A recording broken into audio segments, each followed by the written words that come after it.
Berkah dalam Bapak Ibu warga lingkungan Santa Ana terkasih, apa kabar? Semoga Bapak Ibu dalam keadaan sehat ya.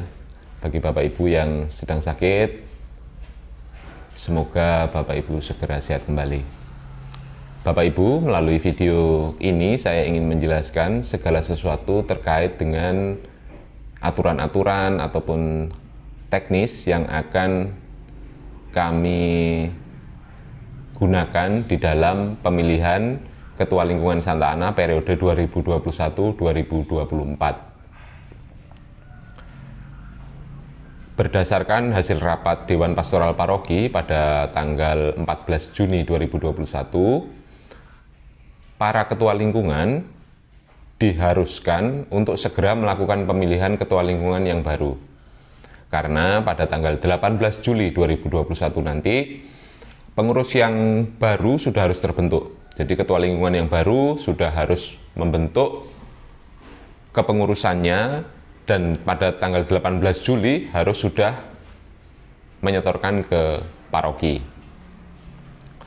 Untuk itu saya selaku ketua lingkungan yang lama, periode yang sebelumnya, harus segera melakukan pemilihan ketua lingkungan agar memberikan waktu yang cukup bagi ketua lingkungan yang baru untuk membentuk kepengurusannya.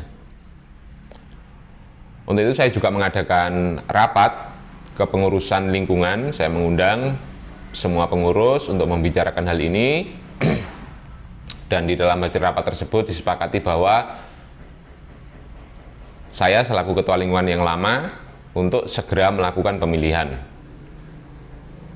Untuk itu saya membentuk kepanitiaan Panitia Pemilihan Ketua Lingkungan Santa Ana 2021-2024. Untuk selanjutnya kita sebut panitia saja supaya gak panjang-panjang.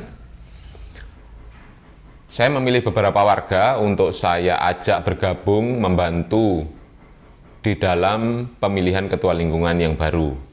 Warga-warga itu adalah Pak Kris, Bu Mira, Pak Adrianus, Bu Adrianus, Pak Trio, Bu Dini, Bu Nita, Pak Supriyadi, Bu Sri, saya sendiri, dan Bu Yuyun, istri saya. Kalau untuk warga seperti Pak Kris, Bu Mira, Pak Adrianus, Bu Adrianus, Pak Trio, Bu Dini, Bu Nita, beliau-beliau ini tidak bisa dipilih untuk menjadi ketua lingkungan, ya karena beliau-beliau ini sudah pindah di luar wilayah lingkungan Santa Ana, sehingga nanti pada akhir periode ini beliau-beliau ini ya secara administratif dinyatakan sudah bukan lagi menjadi warga lingkungan Santa Ana. Ya namun demikian kalau seandainya nanti pandemi ini sudah berakhir, sudah ada lagi doa-doa rosari, ada misa keluarga, ya kalau mau datang tidak apa-apa. Namun ya tetap memprioritaskan di lingkungannya masing-masing. Ya kalau mau kerja bakti juga mau bantu ya juga malah lebih bagus. Begitu ya. Kalau untuk Pak Supriyadi dan Bu Sri, itu karena beliau-beliau ini juga masih baru di wilayah lingkungan Santa Ana, masih belum genap 1 tahun, sehingga itu belum boleh untuk dipilih menjadi ketua lingkungan. Dan hal ini diatur di dalam Reksa Pastoral pasal yang ke 48 poin yang keempat. Sedangkan untuk saya sudah 2 periode menjadi ketua lingkungan Santa Ana, 2 periode berturut-turut, sehingga untuk periode yang akan datang ya sudah tidak bisa dipilih. Dan hal ini diatur di dalam Reksa Pastoral Paroki Maria Ratu Damai Banyuwangi pasal yang ke-47 poin yang kedua. Ketua lingkungan atau stasi hanya dapat dipilih paling banyak 2 kali masa jabatan berturut-turut, sehingga untuk berikutnya saya sudah tidak boleh dipilih. Kalau untuk Bu Yun, kenapa Pak kok tidak boleh dipilih? Gini Bapak Ibu ya,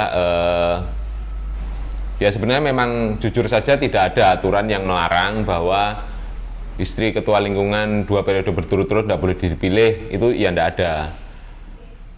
Namun saya berpegang pada prinsip gereja atau semangat gereja untuk memunculkan wajah-wajah baru.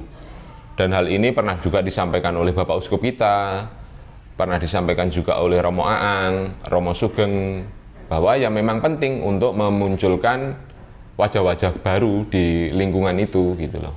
Ya selama ini kan kalau seandainya ya segala sesuatu terkait dengan lingkungan, tentu sebelum saya rapat dengan para pengurus pun, sebelum saya membicarakan dengan warga, ya saya diskusikan dulu dengan istri saya, dengan Bu Yuyun.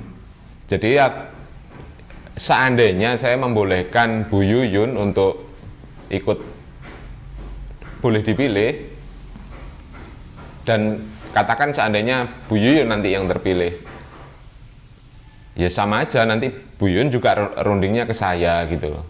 Jadi itu akan, saya pikir itu bukan sesuatu yang bagus untuk lingkungan, untuk kebaikan lingkungan, untuk perkembangan lingkungan. Lingkungan akan monoton, hanya ya gitu-gitu aja, kurang dinamis, dan itu bukan hal yang baik untuk perkembangan gereja. Ya walaupun memang tidak ada, sekali lagi tidak ada aturan yang menyatakan bahwa istri ketua lingkungan 2 masa periode berturut-turut tidak boleh dipilih, tidak ada. Namun ya itu tadi, nanti kan bolak-balik, kalau katakan Bu Yuyun katakan terpilih, nanti periode lagi saya lagi, berikutnya nanti Bu Yuyun lagi, ya bolak-balik kayak setrika, ya kan? Gitu ya Bapak Ibu ya, saya tidak perlu menjelaskan lebih lanjut, walaupun ya ada argumentasi lain yang bisa saya jelaskan, tapi nanti video ini akan terlalu panjang.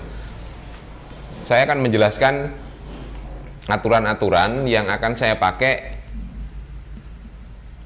di dalam pelaksanaan pemilihan ketua lingkungan.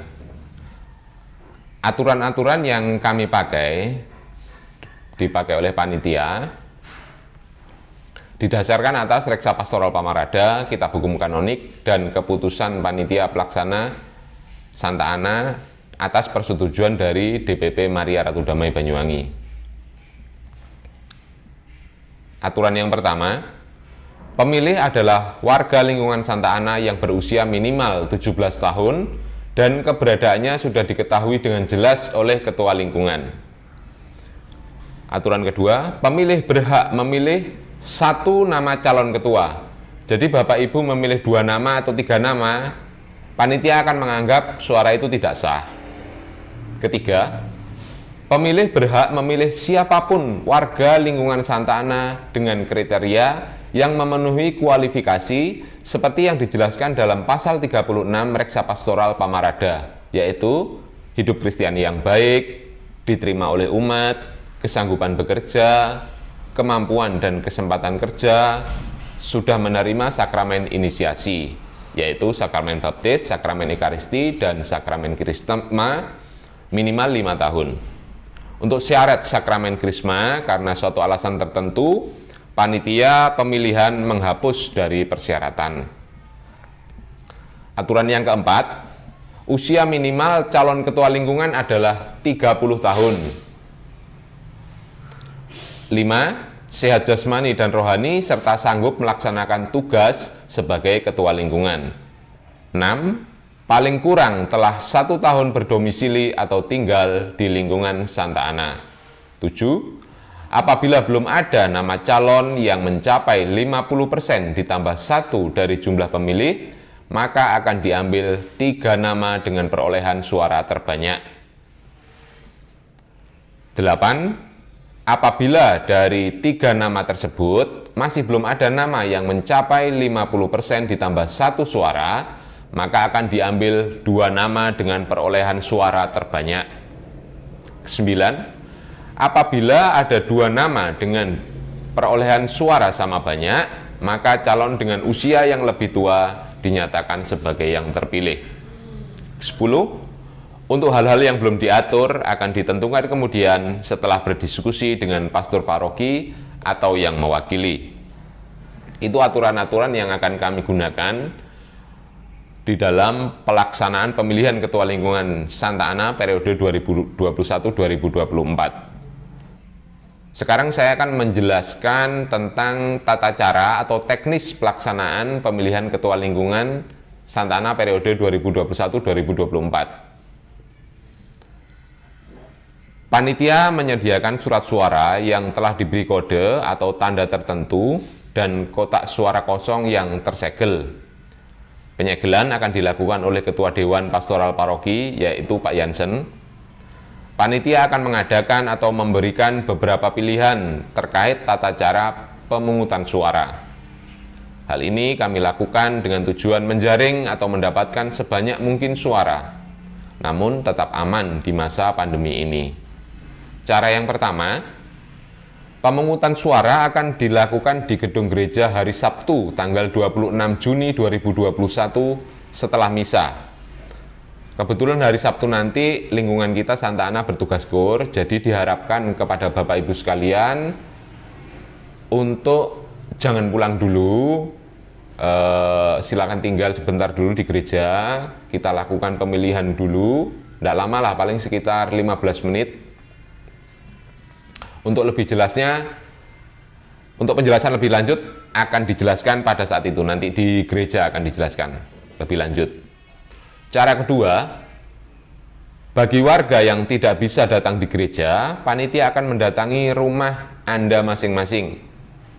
Cara kedua ini kami laksanakan pada hari Minggu 27 Juni 2021. Kami mulai berangkat dari rumah saya pukul 9 sampai selesai. Bagi warga yang tidak ada di rumah saat panitia datang, silakan datang ke tempat penghitungan suara sampai batas waktu yang telah ditentukan. Cara ketiga, jika karena suatu halangan tertentu yang mengakibatkan warga tersebut tidak bisa bertemu langsung dengan panitia, misalkan sedang di luar kota dan lain sebagainya, maka akan diberi kesempatan untuk mengirimkan pilihannya lewat WA atau SMS kepada ketua panitia, yaitu saya sendiri. Namun hal ini sifatnya pilihan, artinya tidak harus. Jika warga merasa keberatan atau tidak bebas dalam memilih karena pilihannya diketahui oleh saya, ya silakan untuk tidak melakukannya.